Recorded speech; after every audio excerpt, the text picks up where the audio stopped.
रासोपाको प्रथम ऐतिहासिक राष्ट्रिय महाधिवेशनमा जनजाति र दलित समुदायका केही सक्षम नेताहरू निर्वाचित हुन सकेनन्।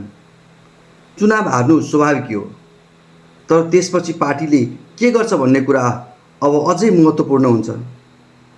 हामी रासोपाका आम शुभचिन्तकले आफूलाई नयाँ सोचको पार्टी भन्छौँ।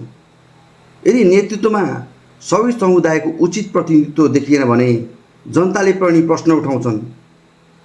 नेपाल विभिन्न जाति, जनजाति, भाषा र संस्कृतिले देश बनेको छ। त्यसैले नेतृत्व पनि त्यही विविधतामा झल्किने हुनुपर्छ। यसको अर्थ योग्यता छोडेर होइन वा कोटा छान्नु पनि होइन। योग्य र सक्षम जनजाति, दलित तथा अन्य समुदायका नेताहरूलाई पनि नेतृत्वमा स्थान दिनु हो। यदि रासोपाले पदाधिकारी, विभाग र अन्य जिम्मेवारीमा यस्ता नेताहरूलाई समेट्न सक्यो भने नयाँ राजनीति संस्कारको उदाहरण दिन सक्छ।